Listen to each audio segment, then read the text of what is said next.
biragomba ndakubwiza ukuri, ikiri mu mutima w'umuntu nicyo kivyiganamo kigasohoka hanze. Iyaba ufise uwo mwana, iyaba ufise Kristo muri wewe, ntabwo wagagombye gukora ivyo ngivyo. Nimuzi yuko muba muriko muragwisha abandi bagabo bafise intege nkeya? Nimuzi yuko muba muriko muragwisha abasore bafise intege nkeya? Bene data, bamama beza, tugaruke ku myambaro. Iyo umuntu afise inda, haleluya, iyo umugore atwaye inda, atwaye mbanyi, ni ukuvuga ngo ibyahora bimunezera, bimuryohera. Uzi ko umuntu yafise inda ashobora kuva ku nyama agakunda ibiharage, ashobora kwanka inyama mvuze inyama kubera ko ari ikintu gikundwa n'abantu benshi, akaba yarya idodo, icyo bita isogo, akumva n'icyararikiye, kubera ko uyu mwana ari mu nda amutegeka icyarya. Kandi hariho n'imyambaro umuntu aba yahoraga yambara, ariko iyo ufise inda ntabwo uzakomeza kuyambara. Wa mwana ari mu nda arakubwira ati mbisira, haleluya, ukibwiriza wewe kwambara imyambaro iguha akayaga, iguha ishafuri, kubera ko umwana ari mu nda agutegeka uko ugenda, agutegeka icurya. Yesu nashimwe, agutegeka icurya, urahugwa. Nimba ufise agakiza utaragera guhugwa, biracyagoranye. Pawulo aravuga ngo ibyari inyungu kuri jewe byahindutse igihombo amaze kwakira uwo mwana. Haleluya, ibyari inyungu kuri we yabihinduye igihombo ku bwa Kristo. Nawe se ni igiki wahinduye igihombo ku bwa Kristo?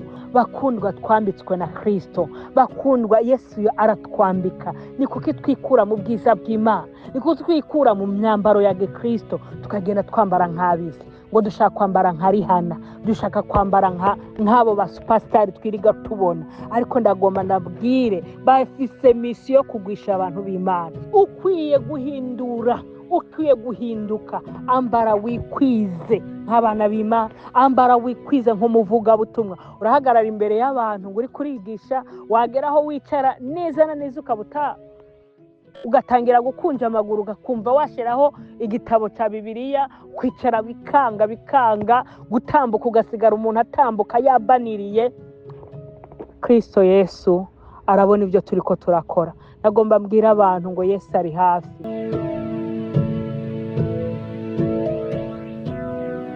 Nongeye kubasuhuza abantu b'Imana aho muri hose, aho mukoraniye, ndabifuriza amahoro y'Imana aganze imitima yanyu.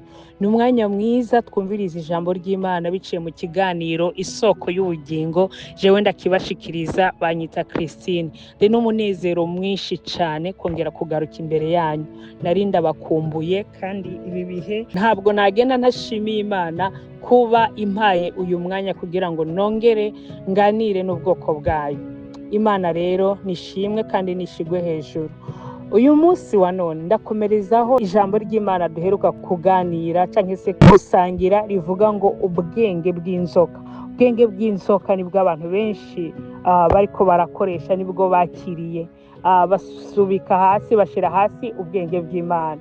Ariko uyu munsi ndagomba ko turaba imyambarire y'abana b'Imana, imyambarire ya Gikristo, niyo tugomba turabire hamwe. Imana data nishimwe, haleluya. Dusome Itangiriro igice cya 3 rero ku murongo wa 6. Haravuga ngo uwo mugore abonye ico giti yuko ari kibereye kuribwa, kandi ko gihimbaye mu jisho, ari giti cyo kwifuzwa, kimenyesha ubwenge, yamura ku byo camye arabirya. Ahako n'umugabo wiwe bari kumwe nawe ararya. Amaso yabo bompi arihweza, bamenya yuko bagenda amenya. Badandikanya ibibabi by'imisukoni, bironkeramwo uducocego. Reka dusome ku murongo w'8 naho haravuga ngo bumva ijwi ry'Uhoraho Imana agendagenda muri iryo tongo mu gihe c'akayaga ko ku mugoroba. Uwo muntu n'umugore wiwe binyegeza mu biti byo muri iryo tongo ngo Uhoraho Imana ntababone. Uhoraho Imana ahamagara uwo muntu aramubaza ati uri hehe? Aramwishyura ati numvise ijwi ryawe mu itongo, ndatinya kuko ndi gusa ndinyegeza. Aramubaza ati ninde yakubariye ko wambaye ubusa? Mbega wariye kuri cya giti nakubujije kurya ko? Dusinde dusoma umurongo wa 21 haravuga ngo Uhoraho Imana aronkera Adamu n'umugore wiwe imyambaro y'insato arabambika. Imana yacu nishimwe.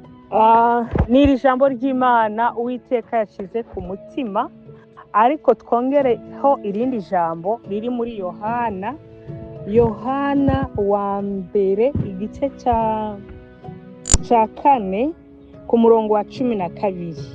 Yohana wa mbere igice cya 4 ku murongo wa 12 haravuga ngo ufise umwana wayo niwe afise ubwo bugingo, udafise umwana w'Imana ntafise ubwo bugingo.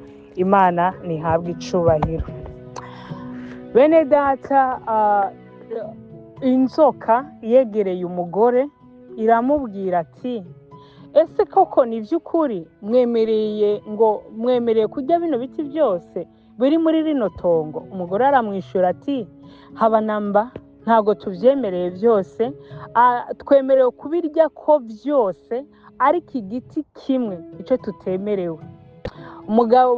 Iyo nzoka ibwira uwo mugore ati yamara nimwarya kuri kino giti muzagira ubwenge nk'ubw'Imana. Impamvu Imana yababujije yanse ko mwahindukira mukagira ubwenge nk'ubwayo. Iyo nzoka ihenze umugore imubwira ngo nurya kuri icyo giti kimenyekanisha icyiza n'ikibi, uzahindukira ugira ubwenge nk'ubw'Imana. Uwo mugore iryo jambo rimuja mu gutwi, yifuza nawe kuba nk'Imana. Imana idutabare. Yifuza kuba nk'Imana, ngo yitegereze icyo giti abona n'ubundi kibereye ijisho, ngo kandi kari kimenyekanisha, kandi kari gitanga ubwenge, kandi kari gishobora kumuha ubwo bwenge. Abona kukiryaho ashira umugore.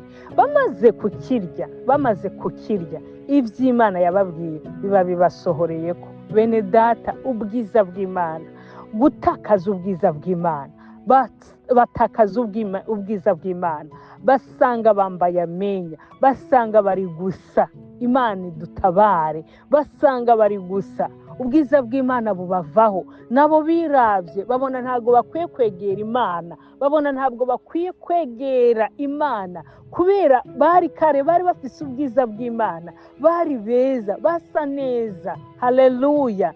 Iyo umuntu akoze icyaha, ishusho y'Imana igenda imuvako, ubwiza bw'Imana bugenda bumuvako, konekisiyo, agenda atakaza konekisiyo yiwe n'Imana, ugenda utakaza ubusabane bwawe n'Imana, uwo muntu agasigara ari nk'igishushushungwe. Niko Bibiliya ivuga ngo umuntu aba apfuye mu buryo bw'umwemu. Yesu nahabwe icubahiro. Umuntu aba apfuye mu buryo bw'impwemu. Ariko kandi ni igiki cyabaye ngo Adamu n'umugore barongera bafata ikintu baciye bafata, ngo bafashe amababi y'imisukoni baradandikanya, ngo birongeramwo uduhuzu tw'uducocera. Imana idutabare cyane. Ubwa bwenge rero butangira gukora. Ntibarindira Imana ngo basabe Imana imbabazi, bayibwira ati yamara twakosheje wa Mana we, twagikosheje tubigenze gute? Bwa bwenge rero bwa Satani butangiye gukora. Ahangaha mu byumve, bwa bwenge bwa Satani batangira gufata ibibabi baradendekanya ngo bironkeramwe impuzu. Ariko Uwiteka nihashimwe Kristo, nukuri Imana iradukunda. Nihashimwe Imana Data yazanye igifise urukundo ku muntu, itaturakira iteka. Iyo yaba Imana iturakira iteka, iba yaraturanduye, iba yaratumaze. Kubera abana b'abantu dukora amabi, abana b'abantu bakora ibibi, bakora ibiteye isoni, bakora ibibabaza Imana, ariko Kristo aracicaye ku ntebe y'imbabazi, aracarorereye ko wigarura, aracarindiriye ko wigarura ngo akubabarire. Haleluya! Yesu arakugomba, Imana irakugomba kuzakuraga ubwami bwo mu ijuru niko niwigarure. Bwa bwenge bw'inzoka rero butangira gukora. Ese ubwo bwenge bw'inzoka bwarangiriye muri Edeni? Huya ngo ariko Imana ibitegereje isanga ni iby'ukuri, ubwo bubabi nyine ntabwo bakwiye kubwambara. Irabaga, ibaga igikoko, ibaga, irakuraho urusato, ibarondereramo uwundi mwambaro, irabambika. Haleluya! Imana nishimwe, irabambika, ibakuraho bwa bucocera, ibakuraho ya myambaro mibi, irabambika. Imana ikeneye ko twambarayo, Imana ikeneye kutwambika, kandi yaranatwambitse bene data, ariko abantu niko tugenda twikuraho ubwiza bw'Imana. Nagomba mbwize abantu bariko baranyumva ukuri, mbese iyo myambaro y'ubucocera ni kuki n'uyu munsi tudakeneye kwambara ngo twikize, dukeneye kwambara ya myambaro y'ubucocera? Muzabona neza kandi muramaze kubibona abantu binjira mu ngoro y'Imana bakavuga ijambo ry'Imana, bakaba baba abaririmbyi, bakaba baba n'abavugabutumwa. Uyu munsi tugeze aho abantu, umuntu w'umugore yubahuka gushonesha impuzu ifise ukuboko kumwe, idafise amaboko abiri, kandi umuntu afise amaboko abiri, ibere rimwe riri hejuru irindi rirafutse. Umuntu asigaye agenda kugura imyenda akambara, agafata umwambaro wiwe akaba agakanzu kagera hehe, kagera haruguru y'amatako, kandi akaza akaririmba, akaza akavugira Imana. Umuntu w'umugore cyangwa se w'umukobwa, dukwiye kongera kwigarura bavandimwe. Ntabwo dukwiye kugira imyambaro nk'iy'ab'isi. Ab'isi bakwiye kuturabiraho, twebwe ntabwo dukwiye kurabira ku b'isi. Ariko ndagomba mbwire abantu kuko imyambaro y'isi yagarutse mu ishengero, Imana irabambura, irababwira ntabwo mwikwije, irabambika. None rero biratangaje yaho umuntu yagenda kugura ipantaro afise ubwenge bukwiriye, bwa bwenge bw'Imana nimba bumurimwo, akambara ipantaro ngo ubu ngubu ngo ni deshireda y'ipantaro yatabaguritse, amavi yose ari hejuru. Yewe hariho n'abasigaye bagenda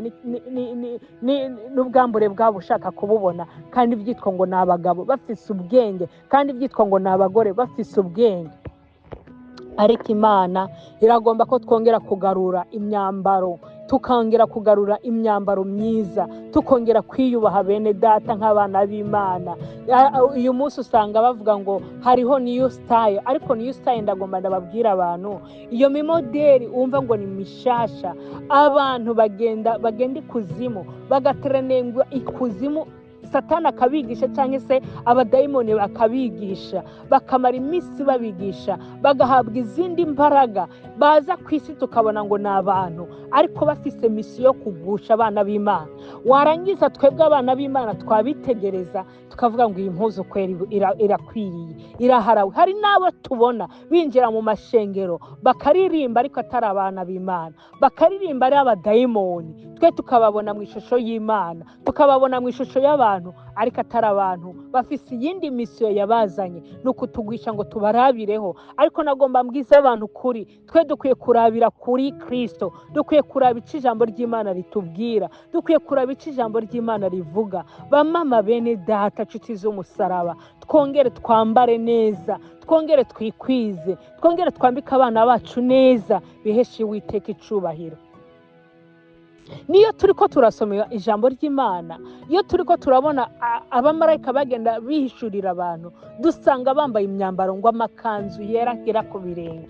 None twebwe iyo myambaro twayikuye hehe? Twebwe iyo myambaro twayikuye hehe? Bakobwa, bamama, iyo hageze hoho igihe cy'izuba ngo ni igihe cy'umuci, ni igihe cyasama, biba ibindi bindi. Ariko nagomba mbwire abantu, Kristo aracicaye ku ntebe y'imbabazi. Hari abavuga ngo Imana iraba umutima, ngo ntabwo iraba ikindi, ngo umutima wanje ukira kubutunganye. Ndagomba ndakubwiza ukuri, ikiri mu mutima w'umuntu nicyo kivyiganamo kigasohoka hanze. Iyaba ufise uwo mwana, iyaba ufise Kristo muri wewe, ntabwo wagagombye gukora ivyo ngivyo. Nimuzi yuko muba muriko muragwisha abandi bagabo bafise intege nkeya? Nimuzi yuko muba muriko muragwisha abasore bafise intege nkeya? Bene data, bamama beza, tugaruke ku myambaro. Iyo umuntu afise inda, haleluya, iyo umugore atwaye inda, atwaye mbanyi, ni ukuvuga ngo ibyahora bimunezera, bimuryohera. Uzi ko umuntu iyo afise inda ashobora kuva ku nyama agakunda ibiharage, ashobora kwanka inyama mvuze inyama kubera ko ari ikintu gikundwa n'abantu benshi, akaba yarya idodo, icyo bita isogo, akumva n'icyararikiye, kubera ko uyu mwana ari mu nda amutegeka icyarya.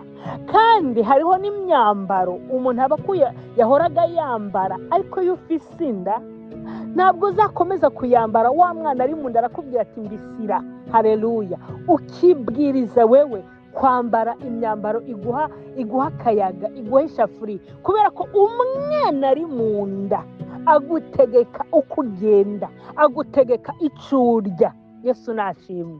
Agutegeka icurya, urahugwa. Nimba ufise agakiza utaragira guhugwa, biracyagoranye. Pawulo aravuga ngo ibyari inyungu kuri jewe byahindutse igihombo amaze kwakira uwo mwana. Haleluya. Ibyari inyungu kuri we yabihinduye igihombo ku bwa Kristo. Nawe se ni igiki wahinduye igihombo ku bwa Kristo? Urafata ingoro y'Imana ukayifatira uko wishakiye, Imana ukayikuraho amabati, ukayikuraho amadirisha, kandi atari yawe. Imana idutabare ubwenge bw'inzoka, ariko Imana irabambura, ibambura ubucocera, irongera irabambika, ibambika umwambaro mwiza. Bakundwa, twambitswe na Kristo. Bakundwa, Yesu aratwambika. Ni kuko twikura mu bwiza bw'Imana, ni kuko twikura mu myambaro ya Kristo tukagenda twambara nk'abisi. Ngo dushaka kwambara nka Rihana, dushaka kwambara nk'abo ba superstar twiriga tubona. Ariko ndagomba ndabwire, bafise misiyo yo kugwisha abantu b'Imana, bafise misiyo yo kugwisha itorero ry'Imana. Tugomba tugende nka ba runaka. Ubuho ngo umumoro wanje, ngo umuntu nkwiye kurabiraho ngo ni runaka, ukazarabira ku muntu runaka imivugire, imyambarire, ingendo ziwe, ariko uwo dukwiye kurabiraho ni Kristo. Nawe yadusigisha igitabo. Iki gitabo kitwigisha uko dukwiye kubaho. Ubuzima bwacu bwose buri muri iki gitabo, bene data. Tugikunde, tugisome, kandi umwuka wera ngo azatuyobora. Haleluya. Azatuyobora twemeza iby'icyaha. Ntabwo wakwambara nk'umusupasitari, ntabwo wakwambara nka wati ngo uzahimbara Imana. Bene data, twongere twigarure, twongere twambike abana bacu neza, natwe twiyambike neza. Bagabo, mwambare neza. Yes, ibi ntabwo biri ku bagore gusa, n'abagabo basigaye bambara nabi. Imana idutabare. Umuntu akambara akantu ngo ni agacupa akibanira, umugore akibanira. Uyu munsi rero hari ikindi nari nibagiwe. Abatambara imyambaro migufi, hari ubundi buntu bwaje bumeze nk'amasogisi. Imana idutabare. Ubujipo bubana bumeze nk'amasogisi bwa gapira, gutambuka bikanga. Mperutse kubona abantu bitwa ngo ni abaririmbyi. Ako gakanzu, ako gahuzu ka gapira, ni n'agapira noneho kakagira pasuwa igera hano hejuru ku matako. N'ukuri turiko turabwe, turi umuco. Twebwe turi umuco mu bisi. Nimba twitwa ngo turaririmba, nimba twitwa ngo turabasenzi, nimba twitwa ngo turabavuga butumwa, nimba twitwa ngo twarabatijwe, turi umuco mu isi. Haleluya. Ufise uwo mwana ni wafise ubugingo, ukwiye guhugwa. Imana ishimwe. Ukwiye guhugwa, ukwiye guhindura, ukwiye guhinduka. Ambara wikwize nk'abana b'Imana, ambara wikwize nk'umuvuga butumwa. Urahagarara imbere y'abantu ngo uri kurigisha, wageraho wicara neza na neza ukabuta, ugatangira gukunja amaguru, ugakumva washiraho igitabo cya Bibiliya, kwicara bikanga, gutambuka ugasigara umuntu atambuka yabaniriye.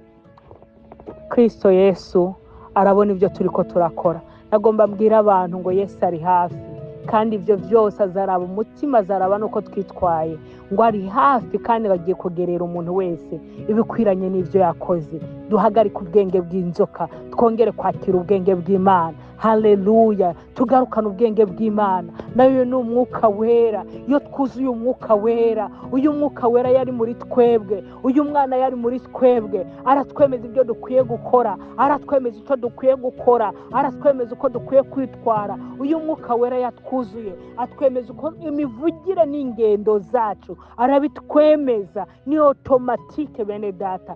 Yesu tumugarure, tumuhe ikibanza kinini mu bugingo bwacu. Uwiteka arongera kugushaka muri ya sura nziza, ongera kugira ishusho nk'iy'abana b'Imana, ongera kugira ya shusho ya Kristo, ongera wemerere ubwiza bw'Imana bukurasire, ongere wambare ubwiza bw'Imana, ongere wambare icubahiro cy'Imana. Tureke gutukisha izina ry'Imana. Abumvise ijambo ry'Imana, umwami wacu Yesu Kristo abamera umugisha. Tugiye gusenga Imana ku muntu wese yumva atsinzwe n'iri jambo, akumva yakongera gusaba Imana imbabazi. Ni ukuri Yesu arahari kugira ngo amubabarire. Uwiteka bw'ibiciro bw'amahanga, turagushimiye kuko ari wowe Mana. Izina ryawe niryubahwe, izina ryawe nirishigwe hejuru. Urera kandi urakiranuka. Turagushimiye Mwami Imana nzima, ku muntu yumvise iri jambo akumva atsinzwe, akumva yari yakunze isi gusumba ubwami bw'Imana, akumva isi yari kiramukwega ayobowe n'isi, Mwami ariko akumva yongera kugarukana ubwenge bwawe. Ndamusengeye mu izina ryawe ryera Yesu Kristo, maraso yawe namweze. Reka umwuka wera aganze imitima yacu, umwuka wera tuganze, umwuka wera duhindure nk'uko Imana ibyifuza, mu izina rya Yesu Kristo. Maraso yawe Yesu ni Yesu uyu mugeni wawe, ni Yesu uyu mukobwa ariko apfukamye, ni Yesu uyu mumama Mwami yihanye, yumva yisuzuguye n'ibyo ariko arakora. Mu izina ryawe ryera Yesu Kristo, mugirire imbabazi kuko ucicaye ku ntebe y'imbabazi. Mwami Imana uzaba ukoze, ongera kumwandika amazina yiwe mu izina ryawe ryera Yesu Kristo. Mwami uzaba ukoze, urakoze ko byose ubyumva kandi kubikora. Ni mu izina ryawe ryera Yesu Kristo wa Nazareti tubisenze twizeye, amen.